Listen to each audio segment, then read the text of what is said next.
कहानी की शुरुआत होती है यूरोप के एक जंगल में, जहां एक सुअर अपने मालिक के पिंजरे से छूटकर तेजी से भाग रहा था।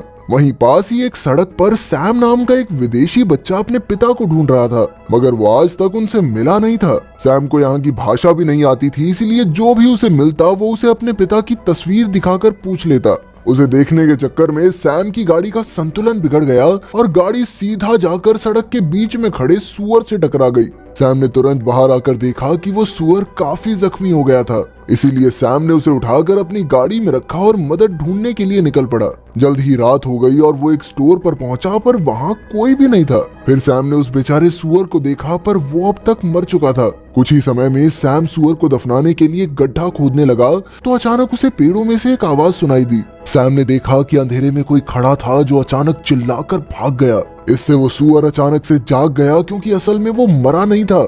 इसीलिए सैम उसे फिर से गाड़ी में ले गया। तभी उसके सामने दोबारा से वही इंसान आया। ये असल में कर्की नाम की एक लड़की थी। लड़की ने बताया कि ये सुअर उसका ही है, तो सैम ने उसे गाड़ी में बैठाया और उनके घर छोड़ने निकल पड़ा। घर पहुंचकर कर्के ने सैम को कुछ खाने पीने को दिया और फिर उसे वहीं पर रात गुजारने को कहा। जल्द ही सैम कपड़े उतारकर सो गया और कर्के ने घर से बाहर निकलकर आसमान को देखा और कहा शुक्रिया।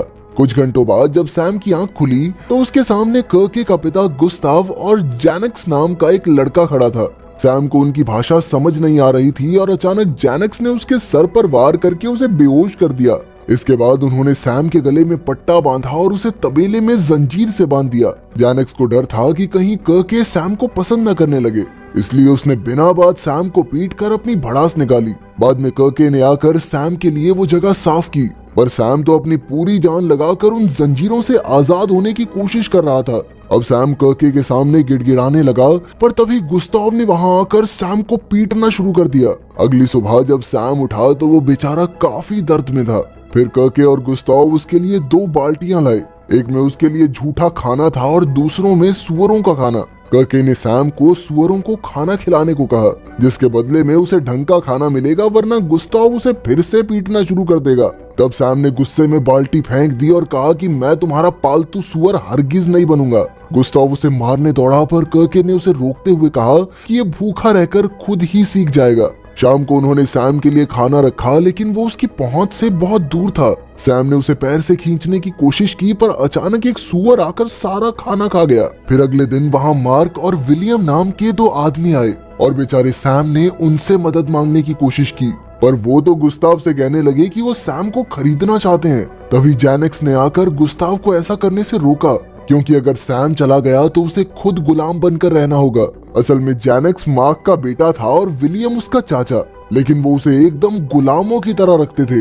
आखिरकार गुस्ताव ने उसकी बात मान ली और सैम को बेचने से इनकार कर दिया। फिर रात को जैनक्स ने आकर सैम की बेड़ियां काटी और उसे आजाद कर दिया, पर तभी कर्के भी बाहर आ गई और उसने सैम को भागते हुए देख लिया। अब जैनक्स ने कर्के को रोकने की कोशिश की, पर कर्के ने साफ साफ कह दिया कि उसके दिल में जैनक्स के लिए कुछ नहीं है। बात को संभालने के लिए उसने जैनक्स को चूमने का नाटक किया और फिर सही समय देखकर उसे धक्का दे दिया। तब जैनक्स उसे पकड़कर मारने की धमकी देने लगा, तो अचानक सैम ने वापस आकर जैनक्स का गला जंजीर से कस दिया। उन दोनों की हाथापाई चल ही रही थी कि तभी एक गोली की आवाज आई। ये गोली गुस्ताव ने चलाई थी। उसने जैनक्स को वापस घर भेजा और सैम को फिर से पकड़ लिया। अगली सुबह कर्के ने सैम को जीन्स और ढंग का खाना दिया, क्योंकि उसने कर्के की जान बचाई थी। सैम ने फिर से कहा कि मैं तुम्हारा गुलाम बनकर नहीं रह सकता, तो कर्के कहने लगी कि तुमने ही तो मुझे गाड़ी में बैठाया था, और वो बेचारा मजबूरी में सुअरों को नहलाकर उनकी देखभाल करने लगा। बाद में गुस्ताव ने उसे एक लंबी जंजीर से बांधा ताकि वो बाहर लकड़ी काटने जा सके। जब दरवाजा खुला तो सैम कई दिन बाद धूप में जाकर बेहद खुश हुआ, पर तभी गुस्ताव ने उसे एक सुअर को मारने का हुक्म दे दिया, जिसे वो एक पार्टी के लिए पकाने वाले थे। मगर सैम किसी को मारने के बारे में सोच भी नहीं सकता था, इसीलिए आखिर में गुस्ताव को ही उस सुअर को मारना पड़ा। खैर कुछ देर बाद वही सुअर सैम के पास आया जिसकी उसने जान बचाई थी, और वो सुअर उसे मम्मी मम्मी कह के बुलाने लगा। इससे बेचारा सैम इतना डर गया कि उसकी तबीयत ही खराब हो गई। फिर अगले दिन कर्के ने सैम को खुद नहलाया और समझाया कि पार्टी के दिन गुस्ताव उसे पूरे परिवार के सामने दिखाकर अपनी धौंस जमाएगा, इसीलिए सैम को साफ सुथरा दिखना होगा। इसके बाद उसे कपड़े पहनाकर टेबल पर ले जाया गया, जहां सभी लोग खाना खा रहे थे। सैम को बाकी सबके साथ खाने पीने की इजाजत थी, लेकिन हर वक्त उसके गले में जंजीर बंधी रहती। वहीं दूसरी ओर जैनेक्स को एक गंदे कुत्ते की तरह दूर कहीं बैठा दिया गया। खैर खाने के बाद सब नाचने गाने लगे तो कर्के ने सैम को डांस के लिए बुलाया। उन्हें देखकर तो जैनेक्स की और जल गई। तभी मार्क और विलियम जैनेक्स को बचा खुचा खाना डालने आए तो जैनेक्स ने कहा कि वो कर्के से शादी करना चाहता है और इसके बदले उन तीनों को वो तबेला भी मिल जाएगा। मगर मार्क और विलियम ने उसे धुतकारते हुए कहा कि तू बस एक कुत्ता है, समझा। फिर जैनेक्स उनके कहने पर कुत्तों की तरह भौंकने लगा और तो और वो अपने पेट पे मालिश करवा के खुश भी हो रहा था। तभी अचानक गुस्ताव ने सैम को कर्के से दूर कर दिया और कहा कि अभी तुम इसके लायक नहीं हो। फिर कर्के ने सैम को वापस जाने को कहा और जब सैम लौट रहा था तो एक कुत्ता जोर जोर से उस पर भौंकने लगा। अचानक सैम भी कुत्ते की ही तरह जमीन पर बैठकर भौंकने लगा और असली कुत्ता डरकर भाग गया। इसके बाद जैनेक्स झोपड़ी से बाहर निकला और वो सैम पर भौंकने लगा। तब सैम ने पीछे मुड़कर देखा कि उसकी गाड़ी पास ही खड़ी थी तो वो भागकर गाड़ी में बैठ गया, लेकिन दरवाजे में उसकी जंजीर अटक गई। खैर उसने कुछ देर के लिए चैन की सांस ली और गाड़ी में रखी टॉफी खाई।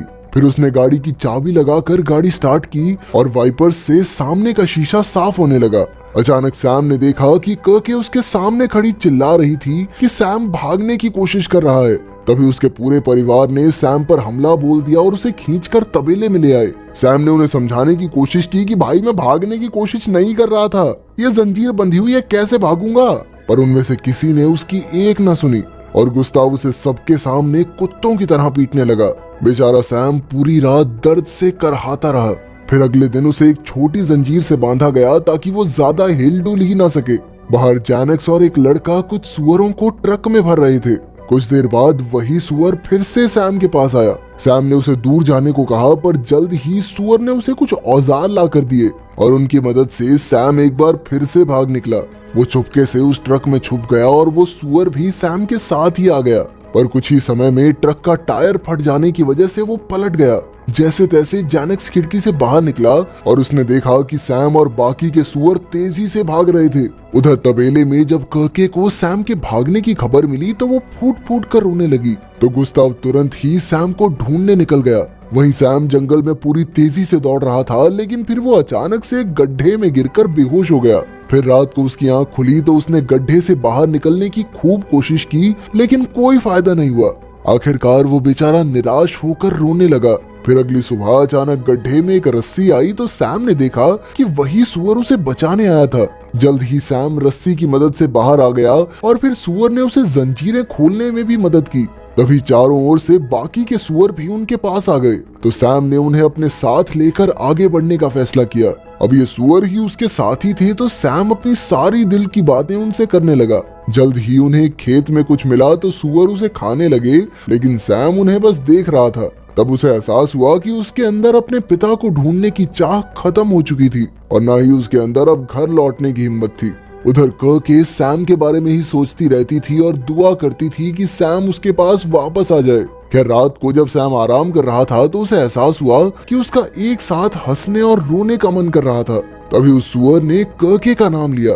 कुछ देर सोचने के बाद सैम ने फैसला किया कि वो कर्के के पास वापस लौट जाएगा। अगली सुबह वो तबेले की ओर निकल पड़ा और सभी सुअर भी उसके पीछे पीछे चल पड़े। जब वो जंगल से बाहर निकला तो सैम को गोली चलने की आवाज सुनाई दी। असल में गुस्ताव, मार्क और विलियम एक साथ सैम को ढूंढ रहे थे और जैनेक्स उनका कुत्ता बनकर आया था। तब सैम खेत में छिपते छिपाते आगे बढ़ने लगा, पर जल्द ही जैनेक्स सूंघते हुए सैम तक आ पहुंचा। तभी गुस्ताव ने सैम के ऊपर बंदूक तान दी और उसे सारे सुअर लौटाने को कहा। सैम को पास ही में अपना वो सुअर दिखाई दिया, पर उसने एक शब्द नहीं बोला। गुस्ताव ने उस पर गोली नहीं चलाई क्योंकि पहले वो अपने सुअर वापस लेना चाहता था, लेकिन अचानक जैनेक्स ने बंदूक हथियार ली ताकि वो सैम पर गोली चला सके। जल्द ही चारों आदमी बंदूक के लिए लड़ने लगे और सैम मौका देखकर भाग निकला, पर अचानक उसने गोली की आवाज सुनी और वो वहीं जम गया। फिर वो तुरंत वापस लौटा और उसने देखा कि सुअर गुस्ताव के पैर का जख्म चाट रहे थे। अब सैम ने गुस्ताव को अपने कंधों पर उठाया और तबेले की ओर चल पड़ा। सैम ने उसकी जान बचाई थी, इसलिए गुस्ताव उससे बहुत खुश था। वो अब उसके साथ गुलाम की तरह नहीं बल्कि एक आम इंसान की तरह बर्ताव करने लगा। फिर उसने सैम को अपनी बेटी कर्के से शादी करने की इजाजत भी दे दी। बाद में जब कर्के उसके घाव पर मरहम लगा रही थी तो गुस्ताव ने उसे वो गोली संभाल कर रखने को कहा ताकि वो मार्क और विलियम से बदला ले सके। इसके बाद कर्के ने सैम को बताया कि उसके पिता उनकी शादी के लिए तैयार हो गए हैं और वही सुअर उन्हें दूर से देख रहा था। उस रात जब वो एक दूसरे के साथ कुछ निजी समय बिता रहे थे तो अचानक उन्हें एक कुत्ते के भौंकने की आवाज सुनाई दी और बाहर से बहुत तेज रोशनी आई। वो दोनों भागकर बाहर निकले तो उन्होंने देखा कि तबेले में आग लग गई थी और बेचारे सुअर जोर जोर से चिल्ला रहे थे। सैम तुरंत ही उन सभी को बचाने के लिए दौड़ा। तभी जैनक्स सामने आया और ये खुलासा हुआ कि ये आग उसने ही लगाई थी क्योंकि वो कर्के और सैम की शादी की खबर सुनकर तिलमिला उठा था। जैनक्स कर्के को साइड में ले गया और उसे जबरदस्ती उसके साथ भागकर चलने को कहा। तभी सैम बीच में आ गया और उन दोनों में जबरदस्त लड़ाई छिड़ गई। सैम ने जैनक्स को नीचे पटक कर उसकी आंखों में अपने अंगूठे घुसा दिए जिससे जैनक्स दर्द से बुरी तरह करहाने लगा।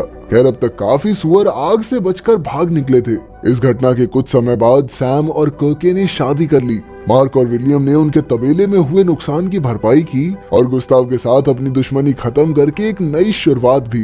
गुस्ताव अपनी बेटी की खुशी में काफी खुश था पर उसी रात उसे हार्ट अटैक आ गया जिससे उसकी मौत हो गई। अब कर्के और सैम मिलकर तबेले की देखभाल करने लगे और जल्द ही कर्के प्रेग्नेंट हो गई। एक दिन सैम ने उस सुअर को देखा जिसने उसकी जान बचाई थी। अब वो काफी बड़ा हो चुका था। सुअर ने उसे अलविदा कहा और तबेला छोड़कर जाने लगा। ये देखकर सैम सोच में पड़ गया कि कहीं उसने यहीं रुककर गलती तो नहीं कर दी। क्या उसे यहाँ से निकलकर एक नई शुरुआत करनी चाहिए थी। यहीं पर यह अजीबोगरीब कहानी खत्म होती है।